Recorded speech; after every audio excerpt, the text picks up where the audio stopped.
Welcome back to Messy Moments Included. We're your hosts, Abby and Mac. Today we're going to be talking about travel tips. Yes. The ins, the outs, the pretty, the ugly, everything that we've learned from our time traveling, not only together but apart. Mm-hmm. And also just like some helpful tips and things when you're looking at budget, as well as just how to pack in the most convenient, smart way. Yeah. So without further ado, we'll go ahead and pray. Yes. And then we'll jump right into it. Yeah. Okay, dear Heavenly Father, God, thank you so much, Lord Jesus, for this time. Thank you for the blessings and provision that you've given us. God, I pray that you continue to be with those who are watching and listening.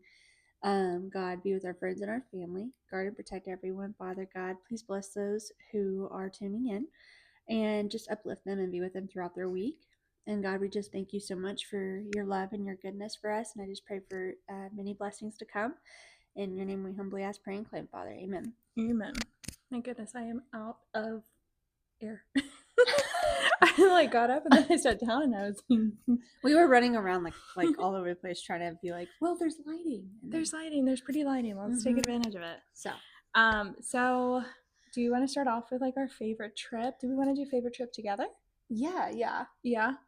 I mean, I think we both can agree it would be what one of our last episodes was about was Japan. Japan, yeah. And I think the reason for me that it was one of my favorites was because, one, we had a lot of time to discover things in Japan, but also because I think that was the first time I had really intentionally packed for somewhere. Like climate, how many outfits, because we stayed for a month. So I was like, I can't pack a month's worth of clothes. So I would say there were so many things that factored into our travel there that made things really convenient. Yeah, and I packed our entire trip in a carry-on, which was my first time doing so. And I'm glad that I did because it kind of helped me figure out what I could get away with and what I couldn't. That thing was huge. It was huge. It was huge, but at least it wasn't like a full thing that I was carrying. No, you just kept handing it over to me. It packed a punch. It was so heavy. That thing was huge. It was bulbous, all right? I know. I wish I had a picture. I might have a picture when we got back. Maybe, yeah. But yeah, I would say no, 100%. I think that was my favorite trip as well that we've taken together. And it did show us what we could get away with packing and traveling and what we needed to bring, what we didn't need to bring, things we found out that we needed that we should have packed prior, but and just other things too that factor in with the trip.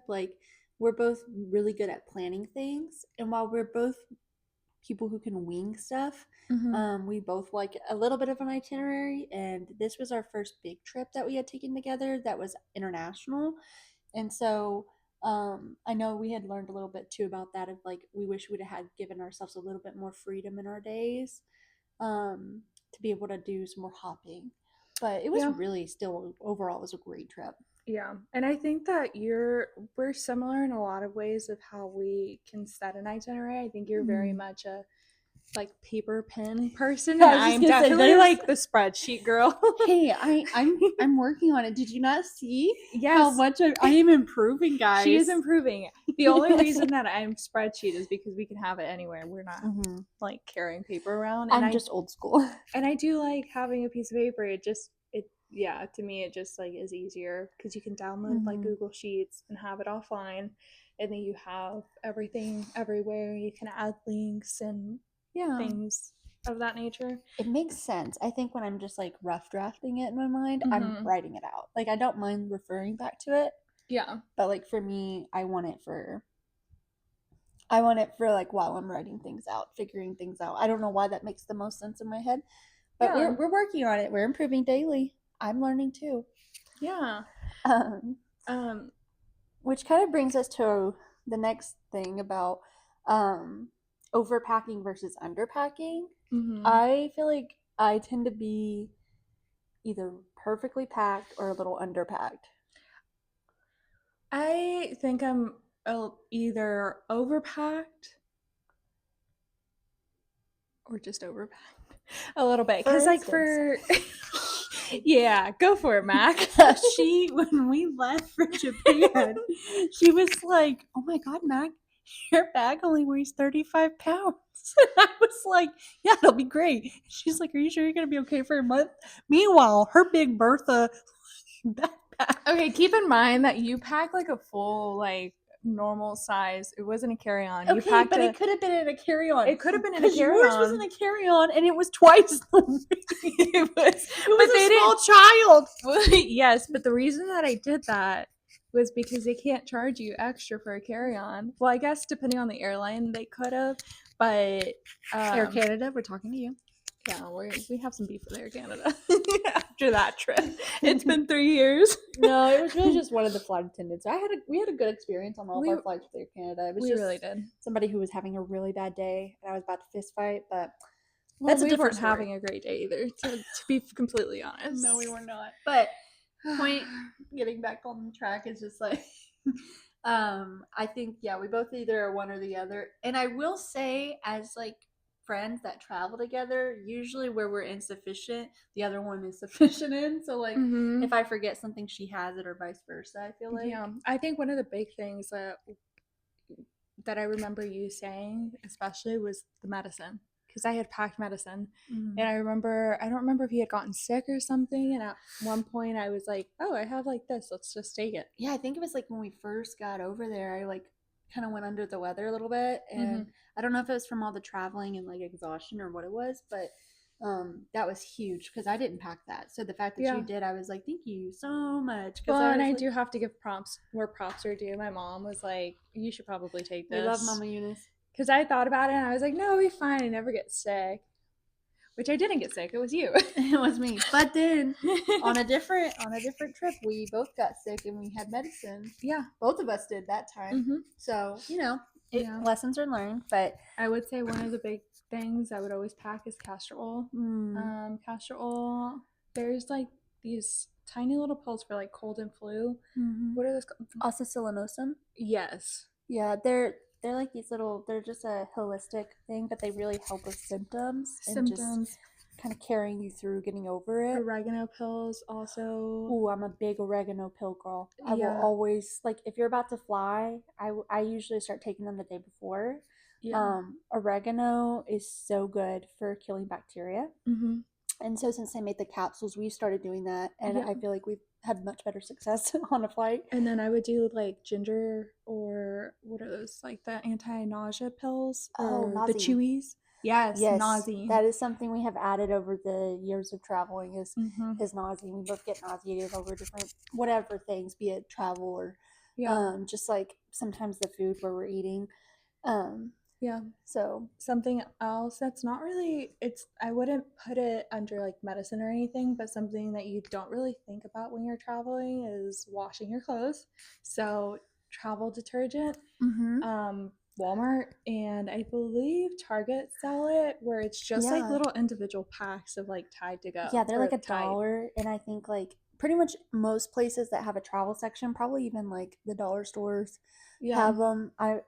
We know for a fact though Target and Walmart do have them. Target and Walmart. But go ahead. Sorry. Go for it. Just saying, like, yeah, definitely that has been something we've brought on every trip, and it's been super great because one of the things that we were going to talk about with over and under packing was strategically picking out outfits that you can mix and match with. So like maybe you're going for 2 weeks or a week and a half, you can pick 3 to 4 outfits but really only have 3 pairs of pants and 5 shirts or whatever, and just figuring out how to make them all different outfits because they all go well together as pieces. And that helps too, because then you can wash while you're there. You're not stressed out. You have laundry detergent with you.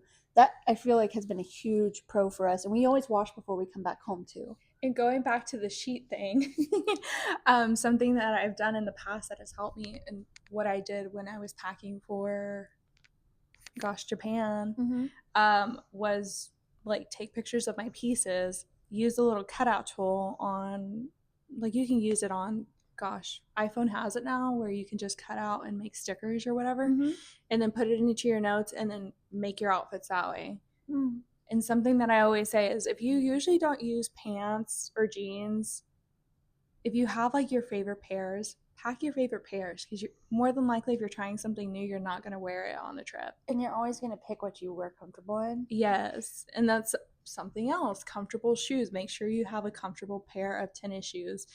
I would say 9 times out of 10 when you're doing these travel expeditions, travel things, like when I've gone to Italy, Japan, when we went to Ireland, I really only wore one pair of shoes, and those were the Dr. Scholl's tennis shoes. I feel like I went between two pairs for the most part, and mine were the Pumas. I love Pumas. Shout out.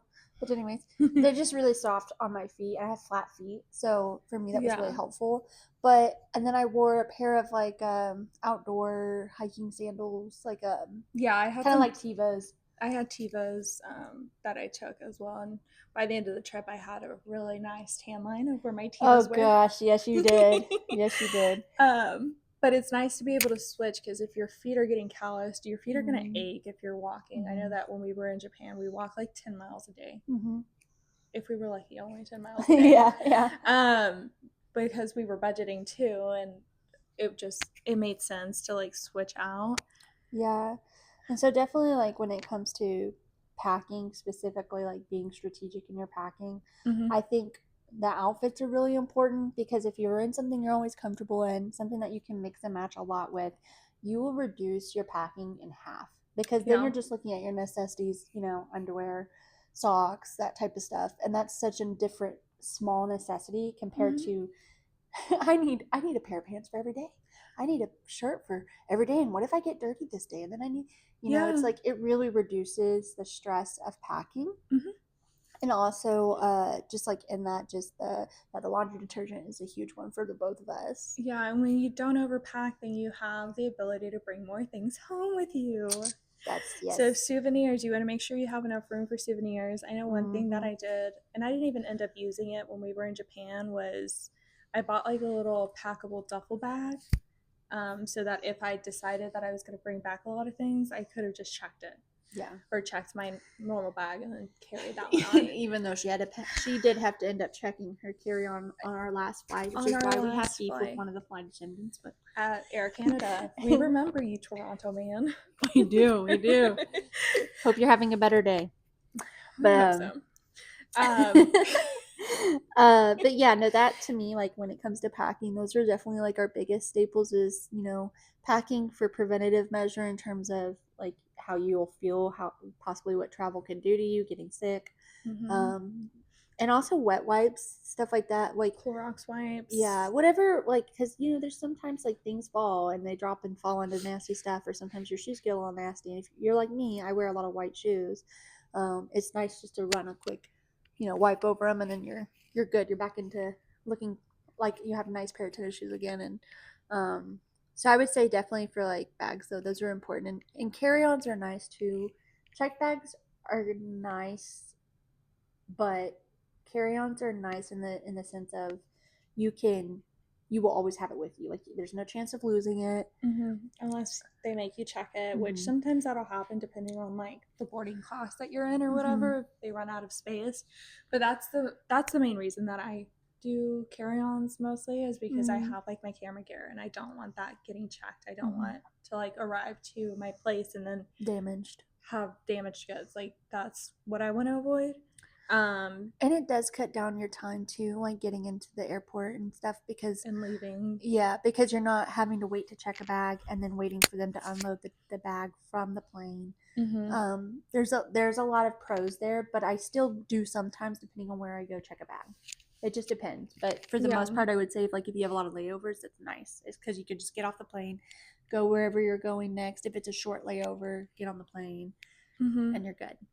You don't have to wait for them to hopefully, fingers crossed, transfer it to the next plane. And I would say 9 times out of 10, they're always going to be good about doing that. But whether or not it's something fragile, can definitely compete with that. But kind of brings us to our next point of like budgeting when it comes to traveling and being smart about that, and the different hacks we found along the way for how to travel smart, enjoy your travels, and just different things we found out as we continue to travel through the years. Yeah. So like for one, again, I would say Google Sheets has been a lifesaver because you can put everything at one in one spot, or Excel, whatever you use. But finding flights like Google Flights, there's other apps that you can use like Skyscanner. I know they have Hopper. I don't use Hopper. I don't use it anymore. Skyscanner, I do check out every once in a while, but for the most part, I will say I'm usually on Google Flights. You can keep going. And really, we just tend to use that the most. But this year, we actually are doing something a little different, which we'll dive into a little later. But that's going to be like the best bang for your buck you're going to see. And sometimes, if you're lucky, depending on the layover, you can get, because more times than not, the cheapest option will have a layover. Yeah. You probably aren't going to have like the best. You might have a red eye. And you have to be okay with that. Like, just depending on what you're willing to, in a sense, sacrifice. For us, it's like we want to get out, we're going to do whatever it takes, and sometimes that's just finding like the cheapest thing. And typically that is finding the cheapest thing, because at the end of the day, you're going to get there one way or another, and you're going to be tired either way. And the flight is if the flight being a little bit like at a different time or being a little bit longer in terms of laying over somewhere is the biggest sacrifice I have to make to save $500, $1,000. That's fine with me. Exactly. And sometimes where you lay over, if depending, and this is how you pick it, be strategic in picking it. Like especially when you go international, for instance, I know a lot of times like when you're going to Europe and stuff, you might lay over in another part of Europe before you get to your destination, and it could be an overnight layover. And those are the best because you have a day in that town. Yeah, I know Paris is a big one. And you can do a lot in Paris for like a short amount of time, I would say. If you have 5 hours, you can like literally leave, go grab a baguette, and come back, and you so did sometimes something. Just understanding if you have a longer layover, you can take that as an opportunity to explore somewhere you're laying over. Because sometimes it's really enjoyable to be in that new place and just have it for a day. So never look at, for me, when I have long layovers, I never look at it as like, as much as I do like, do we have enough time to kind of explore the city in the meantime? Yeah. Well, and even with that kind of transitioning a little bit from flights to points. Depending on like your credit card, what credit card you have, you can earn points. For me specifically, I have Sapphire Preferred, and so I know that when I got the card, they had like a special going on. If you spent a certain amount of money, then you got 60,000 points, and those 60,000, I think they equated to like 600 or 60.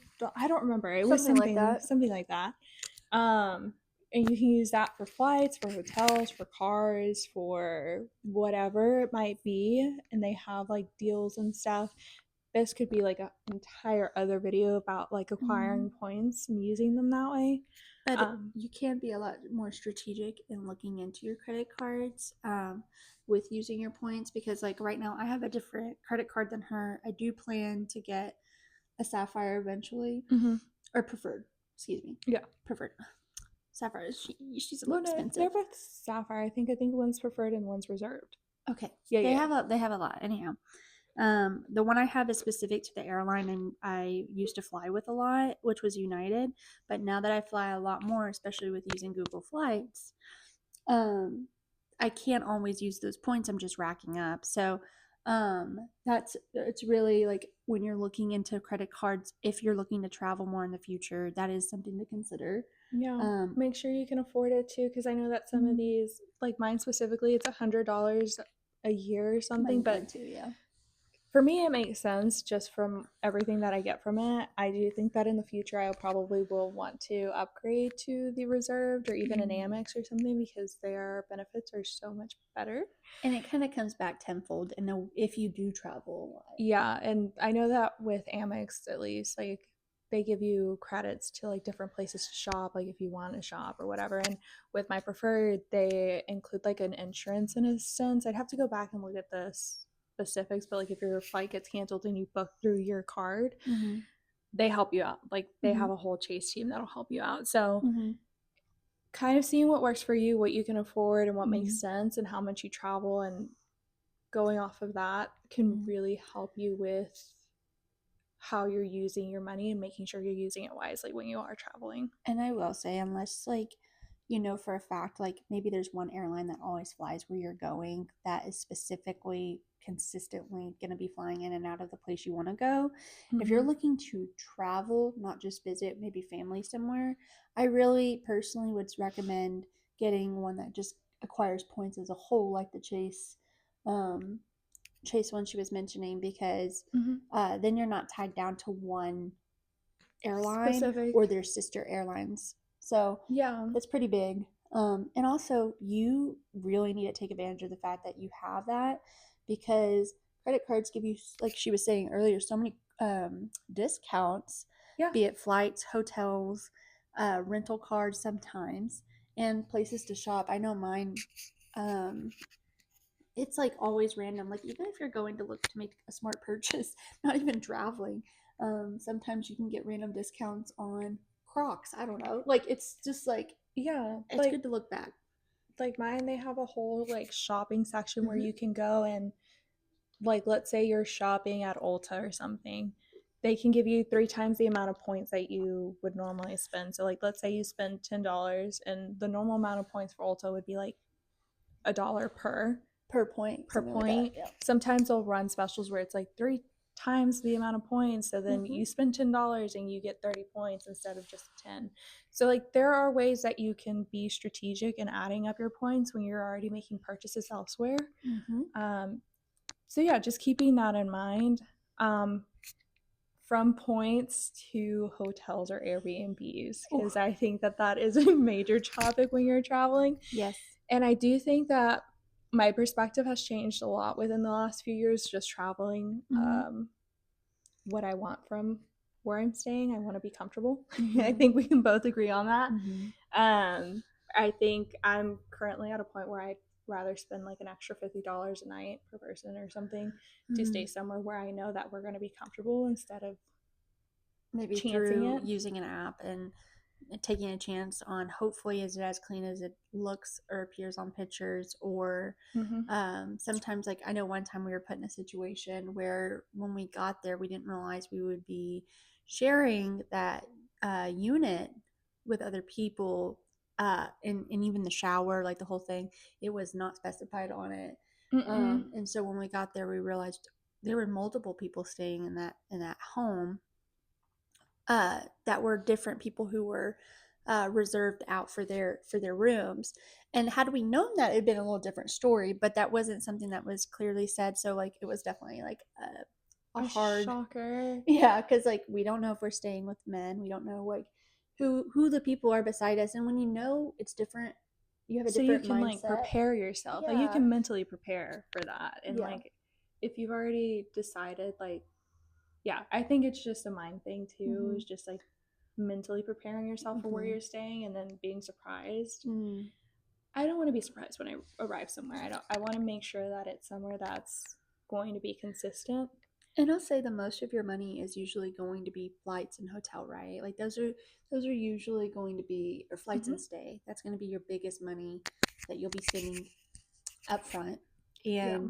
And I think, yeah, after we've traveled a good amount, we both, like, for the most part, would rather be in a hotel, Mm-hmm. um, or we've considered maybe looking at some of the hostels. Are not too bad looking, but I'm going to be honest and say I've never done one, I because I have. used to be super like, no, I was super against it, but now I think, seeing how far they've come, I would be willing to chance it, to try it. Yeah, and I have stayed in hostels. I do think it's yeah, you I think it's a good way to meet people and I think that it's a really affordable way to travel. Um, for me it's just making sure that the reviews are up to par Mm. and up to standard and where you want to be and Mm-hmm. if it's going to cost the same to stay at a hostel or stay at a hotel, like what makes more sense for you? What are you wanting to get out of your experience? Are you Yeah, wanting to meet people or are you wanting to have a a complete stay? space to yourself. And some hostels are private. So like Yeah. if you know you're going to be with four people that you're traveling with, you can get a hostel for just you and those four people, Mm-hmm. or three other people. Like reserve private rooms Mm-hmm. and stuff. Yeah. And they can still be at a cheaper rate than just a normal hotel. But speaking of like cheaper rates and stuff, one of the things that one of the places outside of using your credit card discounts that we have found cheaper rates through is Groupon. I am a big Groupon girly. And I was very hesitant on Groupon until you put me on. Oh, I love because I Groupon. always thought that it was like, I don't know, I thought it was fake, and then we started using it and I was like, oh, this is like legit. But I think that like apps like that or websites like that are so beneficial because you found Klook too when we were in Japan, and that helped us save so much money. Like we went to Universal and to Disney for like a little bit less than what we would have normally paid, like if you just went through the normal. Yeah, like Klook is really good for anywhere international, like anywhere international, be it Europe, Asia. They have so many partnerships. There's not a whole lot in the US that Klook is good for in terms of like I don't think they have a lot of partnerships yet in the US, but they are a phenomenal discounted advantage if you're going somewhere else. And it could be anything from cruising to amusement parks and activities, things to do. Yeah, like Universal. I think in Japan, I think online it was like $80 for the ticket through Universal. And don't quote me, I can't completely remember. But at the time, That's I think it was fine. around there. I know it's cheaper than the ones here in the States. Yeah, and then like through Klook, I think we got it for $60. Yeah. So everything was just much easier, and it's super organized. It's really easy to use, and same with Groupon. Groupon's great for activities. Even local activities, you can find things on there for like if you're in the DFW area or even like Los Angeles or other areas within the United States. Like Groupon is really good for that. Yeah, like if you're just looking for a social aspect too, like yeah, I would definitely say not even traveling, like you could there's like salsa dancing or there's all these different things that you can get through it, or even just like wild stuff like laser treatments. Yeah, I did see that in massage. Yeah, and massages. We'll talk about that another day. Just depends on where you pick. Yeah, be careful. Well, speaking of, I think you can also get points through some of those because I think with Klook you were able to get some points, and then that's also how we got discounts on Universal and Disney and stuff. I don't know how Groupon works with that. I have a Groupon, but I don't see points. So I don't think they have a points deal. You can get like basically like credit, but I don't know if that's just like something that someone would gift you or whatnot. But like anytime I've had to do like a refund for something that I've changed my mind on, or something like that because I found it at a cheaper rate or something, they usually just refund it back to you. They're pretty easy to work with, but you can find hotels on there. You can find air inclusive traveling through there. Our flight to Denver that we mentioned a few episodes ago, we bought it was $200 a person for mystery getaway, and we found out we were going to Denver. We'll be there. Well, I ended up paying an extra $100 per person because it was a for an extra night. So it's 4 days, 3 nights, and hotels provided for us. The flight is taken care of, and it was great. So Groupon has some really fun activities if you're looking to do something and you don't want to plan. And also just like when that comes to getting to places using rental cars. Yeah. So we talked about credit cards and how you can use your points to get cars and hotels and flights and stuff. If you have memberships to places like Costco or Sam's, they also have resources where you can buy things and it's a fraction of the price. Like I want to say that when we went to Ireland, I was looking at our car rentals, and I'm gonna throw out a number. I think it was like 400 or something for a week or something. Almost, yeah, like 400 or 500. Yeah, and we did it. We ended up doing it through Costco, and I want to say it was like 150 or something crazy. So it was not even half the amount. It was significant enough that I was like, wow, we should keep doing this. Well, and even on our most recent, like the trip we're about to take, I think when we were looking at just like traditional rental websites and stuff, we were looking at around 400 again, and it was for 4 days, 3 nights, or 4 days in general of rental. And we ended up paying through Sam's Club, we paid $130. Now we will pay an extra $40 for like adding a driver when we get there, because you can't add both drivers sometimes on that stuff until you're there. But so what, that's that's like still under $200. Which is significant. So like check your options. Like if your credit card, if that doesn't make sense and using your points don't make sense, like save your points, use them for a rainy day. Look at Sam's, look at Costco if you can, and go from there. You always have options to see what's like the most affordable and what makes most sense for you. And depending on where you work too, it would be advantageous of you to look into what all your work provides for you, because like I know like with my current job, I have a worker's advantage is what it's called, and I can also find various things from flights, hotels, cruises, you name it, for discounted rates as well. It's not always the best, but depending on where we're looking at, it can be really good sometimes. Yeah. So just keep that in mind and read your emails for discounts, like credit cards especially. Yeah. Because like she was saying, like when you go to a store, sometimes the stores are advertising, oh, 2 points for $1 or whatever instead of 1 point for $1. But your card also, sometimes like the credit card you pick, it'll be like if you spend $300 this month, go ahead and put your gas on it for the month, whatever it may be, because you already know that's a bill that you have in your monthly budget, right? You're going to pay that off. It's not something that's going to take away from you or put you in debt, right? And you might, if you spend $300 in a month, they might give you 5,000 points or something randomly. Like they have random promo emails that are super worth reading whenever you get them. Yeah. So always check your emails, always check, because you have to activate them usually. It's not just something that's an automatic thing on your card. So yeah. There's a lot of ways that you can travel at an affordable rate, especially right now where things are not, they don't seem always that affordable. Yeah. There are ways to get around it and to still be able to travel without breaking your bank. Yeah. So yeah. And even like internationally, like depending on where you go, like public transportation, if it's really reliable and safe there, like that can be just as like so much cheaper too. But one of the things that we forgot to mention too about like spreadsheets and stuff earlier is, or maybe we did mention it and I'm just forgetting already, but like was making sure that like it's really good to have an itinerary of ideas, to know kind of a guideline of what, like, hey, these are things we could do if we draw a blank.